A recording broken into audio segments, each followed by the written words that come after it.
Gojo Satoru versus Ramin Sakuna. Hello, this is Cloro at sa ngayon ay re-reviewin natin ang isa sa pinakamagandang laban na nangyari sa mundo ng Jujutsu. Ang pinakamalakas na sorcerer sa modern era laban dito sa pinakamalakas na sorcerer sa kasaysayan. Pero bago pa man tayo magsimula, gusto ko ipalam sa inyo na ang videong to ay naglalaman ng mga spoilers. Kaya naman hindi na nga tayo magpapaligoy-ligoy pa at simulan na natin. You are my special.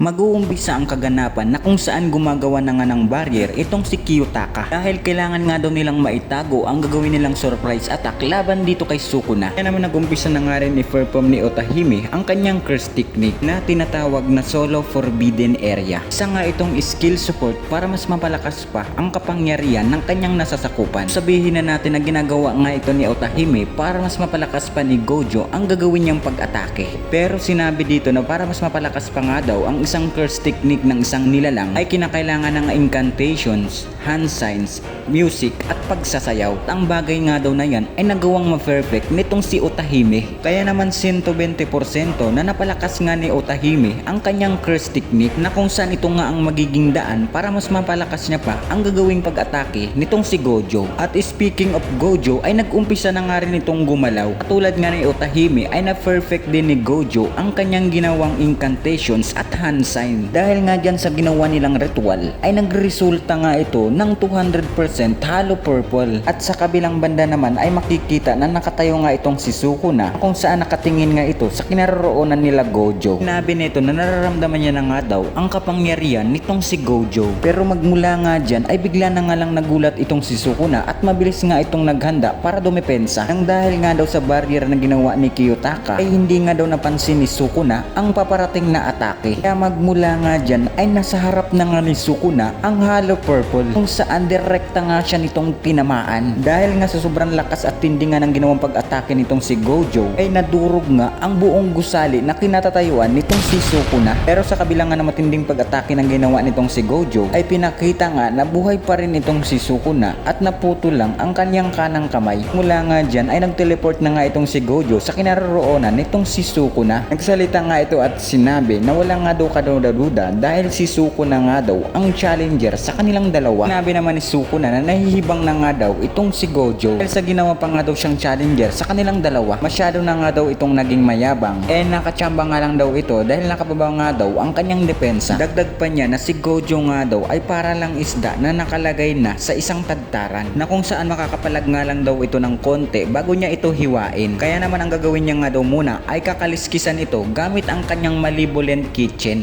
Dahil para sa kanya, si Gojo nga daw ay isa lamang isda na walang pangalan. At makikita nga natin dyan mga kaibigan na nahil na ni Sukuna ang kanyang kanang kamay at naghahanda na nga ito para makipaglaban. Sinabi naman ni Gojo na maraming satsat nga daw itong si Sukuna. Gusto lang naman daw nito na magpigil siya sa laban dahil gamit-gamit nga daw ni Sukuna ang katawan at mukha nitong si Megumi. Pero malas nga daw itong si Sukuna dahil sumailalim nga daw siya sa special training. Kaya naman kayang-kaya niya nga daw itong bubugin kahit nagamit-gamit pa ni Sukuna ang katawan ni Megumi. Dito ay naisip ni Gojo na magkamukha nga itong si Megumi at si Toji kaya wala nga daw problema para sa kanya. Nakaligtas nga daw itong si Sukuna noong unang mamatay itong si Yuji. Kaya naman siya na nga lang daw ang papatay dito at siya kanya na nga lang daw alalahanin itong si Megumi. At pagkatapos nga ng kanilang mga trash talkan ay wala na ngang intro at nagsuntukan na itong dalawa kung saan unang tinuhod nga ni Sukuna itong si Gojo pero mabilis nga lang nasalag ni Gojo itong ginawa niyang pag-atake. Kaya naman nag-counter attack ito gamit ang kanyang right strike na kung saan mabilis nga lang din na-deflect ni Sukuna itong ginawa niyang pag-atake. Kaya naman gumanti nga itong si Sukuna gamit ang kanyang right hook.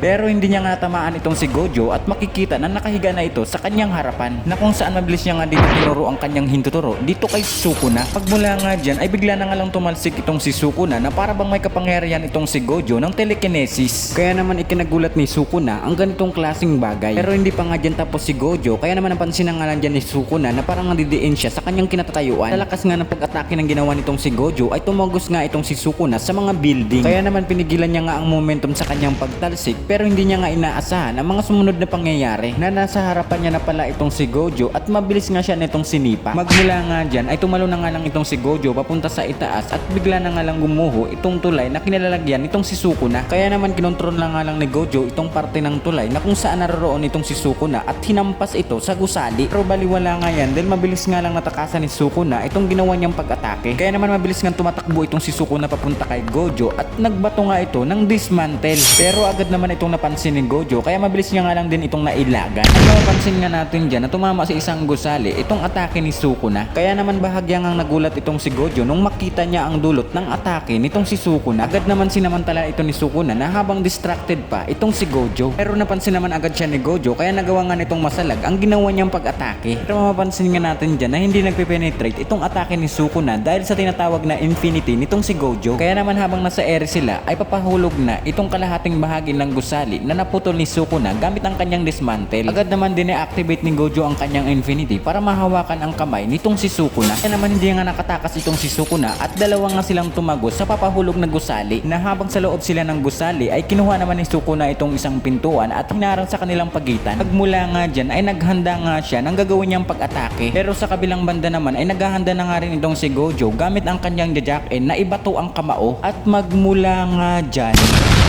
sa sobrang lakas at tindi nga ng ginawa nilang pag-atake ay nadurog nga itong gusali na kanilang kinaroroonan. Pero makikita pa nga natin dyan itong anino ng dalawa na patuloy pa rin silang nakatayo, kung saan natatawa na nga lang dyan si Gojo at sinabi na kay Sukuna niya nga daw isisisi ang damage of property. Sinabi naman dyan ni Sukuna na as if naman daw na may maniniwala dito kay Gojo. At dito ay naisip nga ni Gojo na baliwala nga daw pala ang gagawin niyang pagbintang dito kay Sukuna dahil naka-livestream nga daw itong si Maymay na dalawa nga daw sila ni Sukuna ang responsable sa pagsira ng mga gusali. At nalipat naman ang panel kung saan pinakita nga itong ating iba pang mga bida na pinapanood itong laban ng dalawa. Kaya naman magpasalamat nga tayo dyan kay Maymay na kung hindi dahil sa kanyang curse technique ay hindi natin masasaksiyan ang laban sa pagitan ni Gojo at Sukuna. Kaya naman sinabi na nga lang dyan ni Maymay na isubscribe mo na ang ating channel.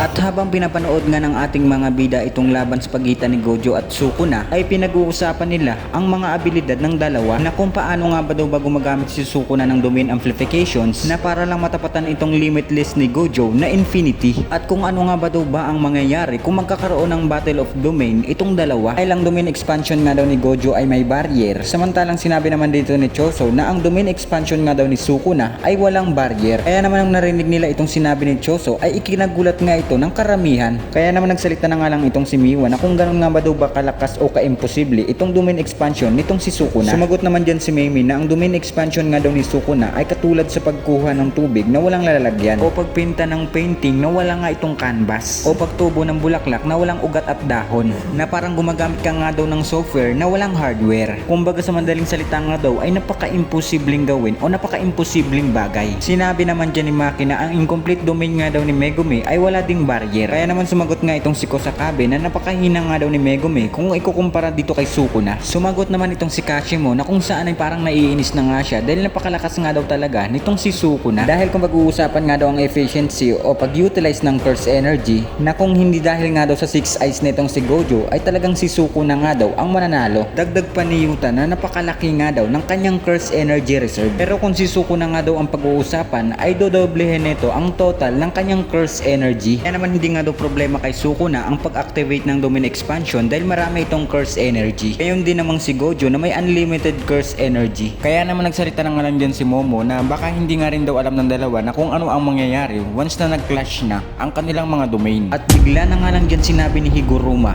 na mangyayari na nga daw ang kanilang hinihintay. Kaya magmula nga dyan ay pinakita na nga itong si Sukuna at Gojo na nag-activate na ng kanilang mga domain. At makikita nga natin dyan na unti-unti na nagkakaroon ng barrier itong isang domain na kung saan makikita nga natin dyan sa loob na naglalaban o nagka-clash na itong malevolent shrine at ang unlimited void na sinabi pa dito na patas o equal nga daw ang domain ng dalawa. Pero since nga daw walang barrier itong domain ni Sukuna, kaya naman ang naglalaban o ang nag-o-overlap ay ang kanilang mga sure hit effects sa kanilang mga domain. Dahil nga dyan ay nakakancel ang kanilang mga sure hit effect. Sinabi pa dito na dahil nga daw sabay sila nag-activate ng kanilang mga domain ay kinakailangan na matira ang matibay. Dahil kung sino man daw ang matatalo sa Battle of Domain ay siya nga daw ang una makakatanggap ng sure hit effect na atake na galing na kung sino man ang nanalo sa Battle of Domain. Kaya naman habang matindi nga ang labanan ng kanilang mga sure hit effect ay laking gulat nga nitong si Kusakabe at pinagpawisan naman ng malagkit itong si Maymay dahil unti-unti nang nasisira itong domain ni Gojo, na dahil wala nga daw barrier itong domain ni Sukuna ay umabot nga daw ang effectivity nito sa labas ng domain ni Gojo. Kaya naman pwede